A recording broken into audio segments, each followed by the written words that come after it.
चलिए बच्चों, तो आज जो हम लोग चैप्टर स्टार्ट कर रहे हैं, चैप्टर का नाम है डेप्रीसिएशन। और ये बेहद आसान सा चैप्टर है। थोड़ा लेंदी जरूर है, इसमें क्वेश्चंस थोड़े बड़े होते हैं, मगर ये बेहद आसान है।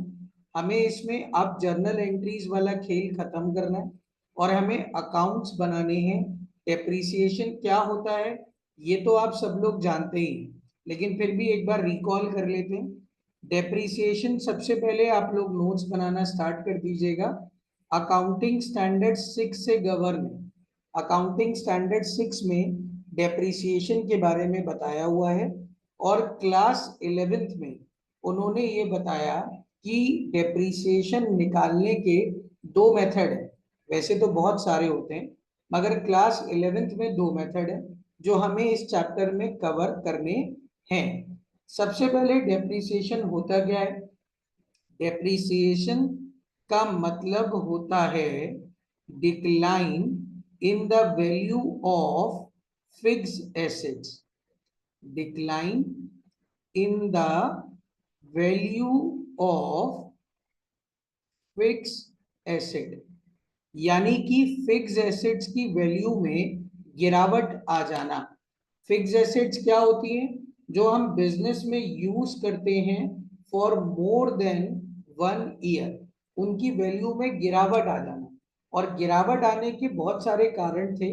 फॉर एग्जाम्पल टेक्नोलॉजी चेंज हो जाना, या फिर अगर मैं बात करूं टाइम बीतते रहना, या फिर हम उसे यूज कर रहे हैं जिसकी वजह से उसकी वैल्यू क्या हो रही है? गिर रही है। उसको हम लोग डेप्रीसिएशन कहते हैं।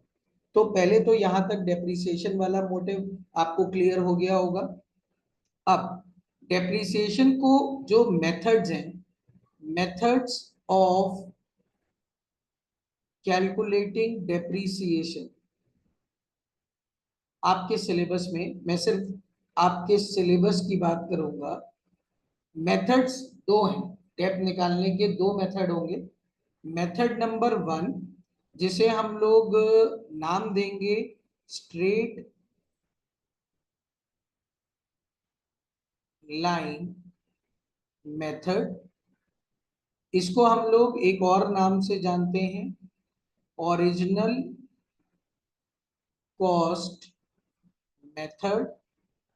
इसको हम लोग एक और नाम से जानते हैं फिक्स्ड इंस्टॉलमेंट मेथड। ये है हमारे पास मेथड नंबर 1 जो हमें सीखना है। और एक हमें सीखना है मेथड नंबर 2, जिसे हम लोग बोलते हैं written down value method. Short में इसे बोलते हैं WDV। और इसका एक और नाम है रिड्यूसिंग बैलेंस मेथड। बस इस चैप्टर में आपको ये दो चीजें पढ़नी हैं।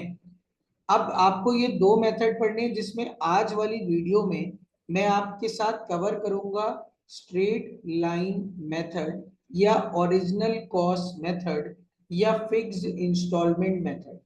इसका मतलब ही ये हो गया कि इस मेथड से जो डेप निकल कर आएगा वो हर साल सेम रहेगा। स्ट्रेट लाइन का मतलब होता है एक सीधी रेखा, नो चेंज।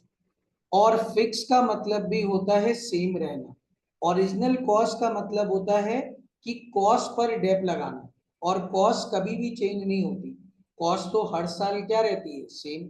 तो इसमें जो भी डेप्रीसिएशन निकल कर आएगा, depreciation will remain same year after year.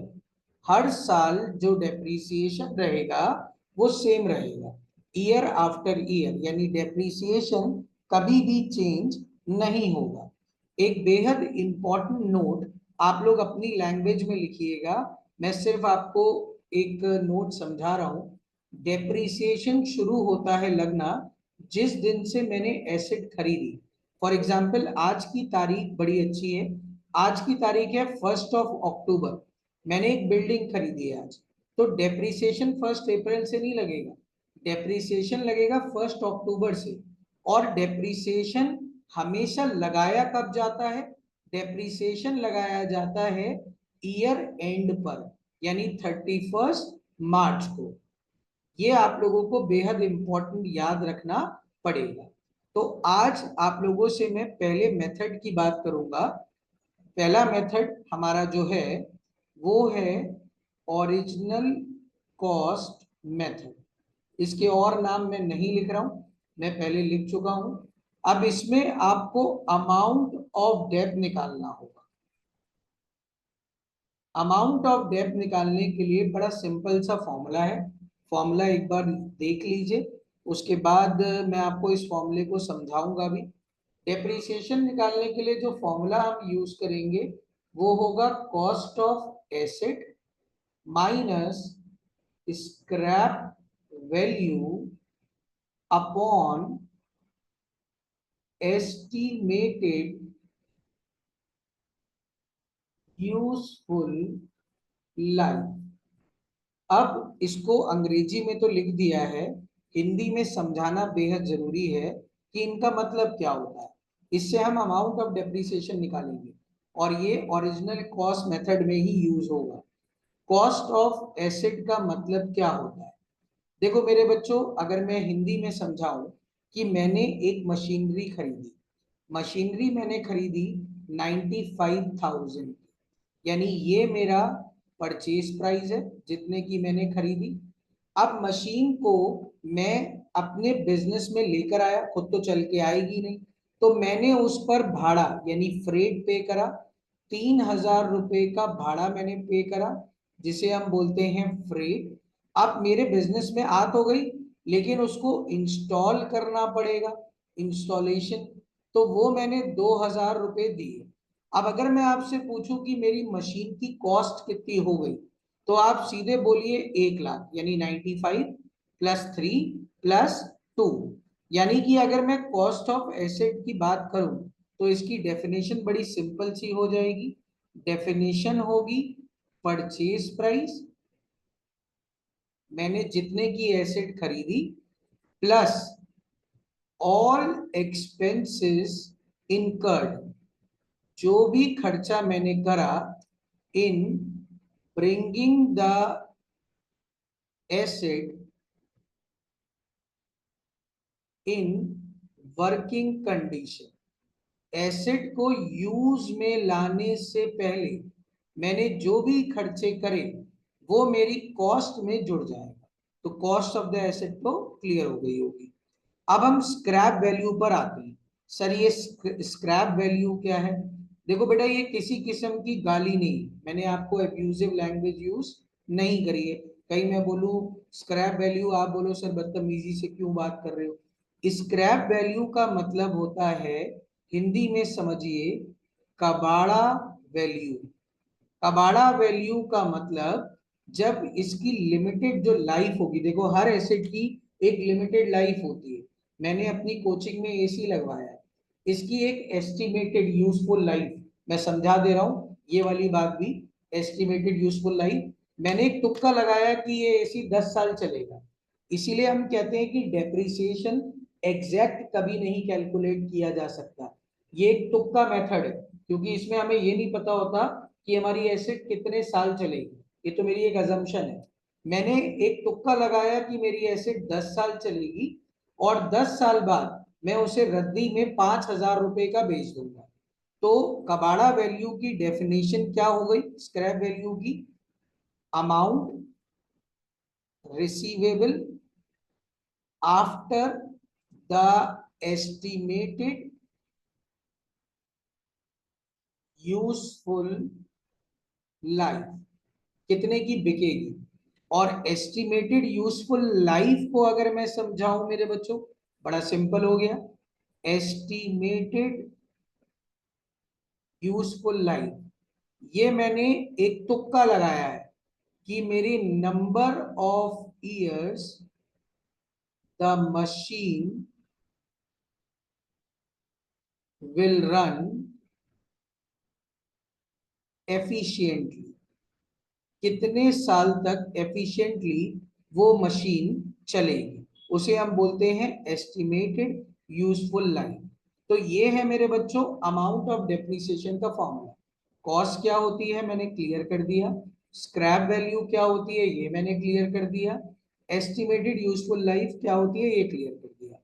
अब मेरे बच्चों आप जब अमाउंट निकाल लोगे तो कभी कभार क्वेश्चन को अलग से खुजली होती है, वो आपसे थोड़ी सी मजे लेना चाहता है क्वेश्चन, और वो ये कहता है अमाउंट तो आपने निकाल दिया, आप हमें रेट भी निकाल कर दिखाइए। तो अगर आपका क्वेश्चन ये कहता है कि आप रेट ऑफ डेप्रिसिएशन भी कैलकुलेट करिए कि कितने परसेंट डेप लगा रहे हैं, तो इसका फॉर्मूला होगा अमाउंट ऑफ डेप्रिसिएशन जो आपने ऊपर फॉर्मूले से निकाल लिया अपॉन कॉस्ट ऑफ एसेट, आपने जितने की एसेट खरीदी इनटू 100, तो आपकी परसेंटेज निकल कर आ जाएगी कि आप कितने परसेंट डेप निकाल रहे हो। और जब ये सब लिख लो तो एक नोट डाल लेना कि अगर रेट क्वेश्चन में गिवन हो, ऑलरेडी गिवन, क्या गिवन हो बच्चों रेट, तो आपको ये फॉर्मूला लगाने की कोई जरूरत नहीं है। तो no need to apply formula, आप सीधे रेट से डेप लगाना शुरू कर दीजिएगा। ये है हमारा ओरिजिनल कॉस्ट मेथड। तो बच्चों इसके बाद हम बात करेंगे आपकी अकाउंटिंग की। तो अकाउंटिंग से पहले मैं आपको बिल्कुल बेसिक से शुरू कराता हूँ। ऑल्दो इस चैप्टर में सिर्फ लेजर्स बनाने को आते हैं, बट हम लोग एक बार जर्नल एंट्री कर लेते हैं।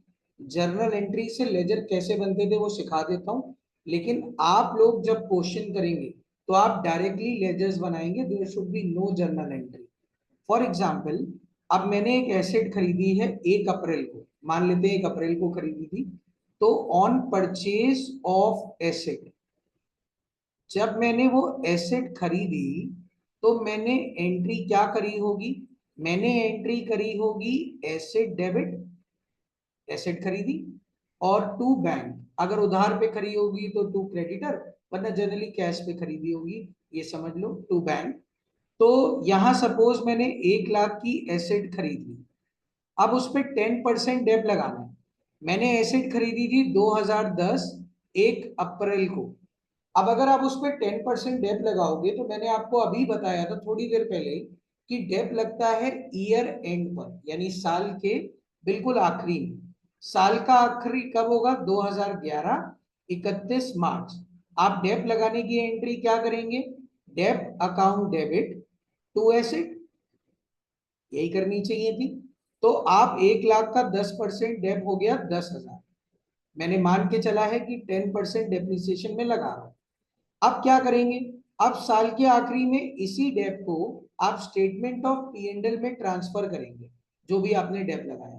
तो statement of P and L account debit, और डेप डेबिट हुआ था, डेबिट को आपने खत्म कर दिया और कर दिया to depreciation 10,000 P and L में डाल दिया। अब मेरे बच्चों ये पहला साल खत्म हो गया, this is known as first year. Second year में बार बार तो ऐसे खरीदूंगा नहीं, सेकेंड ईयर शुरू होगा 2011 1 अप्रैल को, उस दिन मुझे कुछ नहीं करना है। ये साल जब खत्म होगा तो फिर से मुझे डेप लगाना है, साल खत्म होगा 2012 31 मार्च को, मैं फिर से डेप लगाऊंगा, यानी यही दोनों एंट्रीज मैं फिर से रिपीट करूंगा, और बार बार मैं यही करता रहूंगा। क्या ये बातें समझ में आई? अब अगर मैं जर्नल एंट्री से लेजर बनाकर आपको दिखाऊं, तो मेरे बच्चों एसेट अकाउंट बनाना है। फॉर्मेट से तो आप लोग सब लोग वाकिफ होंगे, लेजर अकाउंट का फॉर्मेट है। मैं अभी क्वेश्चन कराऊंगा तो पूरा फॉर्मेट भी समझा दूंगा, अभी मैं डायरेक्ट कर रहा हूं। पहली बार आपने 2010 1 अप्रैल को एसेट खरीदी थी, एसेट डेबिट हुई है, तो एसेट के डेबिट साइड में आके आपने लिख दिया टू बैंक, नाम अपोजिट चीज का लिखते थे, लेजर याद होगा आप लोगों को, 1 लाख। अब ईयर एंड 2011 31 मार्च आया, देखिए एसेट क्रेडिट हुई है, तो एसेट के क्रेडिट साइड में आ गया, ये डेबिट साइड होती है और ये क्रेडिट साइड होती है। यहां मैंने लिखा बाय डेप, और अमाउंट मैंने लिख दिया 10,000 रुपये। अब मेरा बैलेंस कितना बचा ईयर एंड पर बाय बैलेंस, 1 लाख में से 10,000 चले गए, 90,000 बचे, ये मेरा फर्स्ट ईयर खत्म हो गया। अगला साल शुरू होगा 2011 1 अप्रैल को। मैं यहां लिखूंगा टू बैलेंस ब्रॉट डाउन, ये 90,000 हो गया। अब एसेट तो खरीदी नहीं होगी, तो डेप फिर से लगेगा ईयर एंड पर, 2012 31 मार्च, ईयर चेंज हो जाएंगे। बाय डेप, यहाँ पे डेट्स का ध्यान रखना पड़ेगा, डेप सेम रहेगा क्योंकि कॉस्ट पे लग रहा है, और फिर बैलेंस आ जाएगा by balance carry down 80,000 and so on, ऐसे ही चलता रहेगा जितने साल का क्वेश्चन आपसे करने को कहेगा। तो मेनली मुझे एसेट अकाउंट बनाना है। वैसे इस चैप्टर में दो अकाउंट बनाने को आते हैं, एक एसेट अकाउंट और एक डेप अकाउंट। एग्जाम में डेप अकाउंट बनाने को नहीं आता, तो इस वीडियो में हम कवर भी नहीं कर रहे। हम मेनली बात करेंगे एसेट अकाउंट की। अब एसेट अकाउंट कैसे बनाते हैं ये मैंने अभी आपको सिखाया। तो अब मैं आपको एक प्रैक्टिकल क्वेश्चन से समझाऊंगा कि क्वेश्चन आपको करना कैसे होगा। चलिए अब एक क्वेश्चन से समझते हैं कि कैसे हमें ये कंप्लीट लेजर्स बनाने हैं। मैं इसमें सिर्फ एसेट अकाउंट आपको बनाकर दिखाऊंगा और कुछ नहीं करूंगा। फॉर एग्जाम्पल, अगर मैं आपसे बात करता हूं कि एक कंपनी है, उसने 2011 1 अप्रैल को एक मशीन परचेज करी है। मैं पूरा क्वेश्चन नहीं लिख रहा हूं, आपको शॉर्ट में समझा रहा हूं। मशीन परचेज करी है 5,10,000 रुपए की, और उस पर उसने इंस्टॉलेशन चार्जेस पे करे हैं, मान लीजिए 10,000 रुपए के। अब ये पाया गया कि मशीन की जो एस्टिमेटेड यूजफुल लाइफ है वो 10,000 रुपए होगी, या 20,000 मान लो, और सॉरी एस्टिमेटेड यूजफुल लाइफ है ये, तो ये मान लीजिए मेरे बच्चों ये 20 साल है, 20 ईयर्स। और उसके बाद ये बिकेगी, इसकी स्क्रैप वैल्यू आपको गिवन होगी मान लीजिए 20,000। और स्क्रैप वैल्यू को हम रेसिडुअल वैल्यू भी कहते हैं। कभी ये वर्ड आ जाए तो ये मत समझिएगा कि पता नहीं क्या है ये, स्क्रैप वैल्यू को ही हम रेसिडुअल वैल्यू भी कहते हैं। तो सबसे पहले तो मुझे मेरे बच्चों अमाउंट ऑफ डेब्ट कैलकुलेट करना है। आप प्रॉपर फॉर्मूला लिख के करेंगे। अमाउंट ऑफ डेब्ट is equal to cost of asset, अभी बताया था, minus scrap value upon estimated useful life. अब कॉस्ट ऑफ एसेट हमारी जो कॉस्ट है वो कितने की है, 5,10 और +10, क्योंकि इंस्टॉलेशन भी उसमें ऐड हो जाएगा, 5,20। एस्टिमेटेड यूजफुल लाइफ तो अभी देखते हैं। आपकी स्क्रैप वैल्यू है 20,000, आपने माइनस कर लिया, और ये 20 साल चलेगी। तो मेरे बच्चों अगर मैं डेप्रिसिएशन कैलकुलेट करूं तो डेप्रिसिएशन आएगा 5 लाख अपॉन 20, यानी 25,000। अब क्वेश्चन ये कह रहा है कि मुझे मशीनरी अकाउंट बनाना है, अकाउंट ही बनाने को आएगा फॉर 4 ईयर्स। आइए 4 साल के मशीनरी अकाउंट बनाकर दिखाते हैं। आपकी सबसे पहले हेडिंग पड़ेगी मशीनरी अकाउंट। अब फॉर्मेट के साथ चलते हैं, डेट, पर्टिकुलर्स, LF, अमाउंट। ये मेरी डेबिट साइड हो गई बेटा, और ये मेरी क्रेडिट साइड शुरू हो रही है। डेट, पर्टिकुलर्स, LF और अमाउंट, ये मेरी क्रेडिट साइड हो गई। अब मैं लाइनें भी खींच देता हूं क्योंकि पहला क्वेश्चन कर रहा हूं, तो प्रॉपर फॉर्मेट से ही आपको क्लियर करता हुआ चलूं।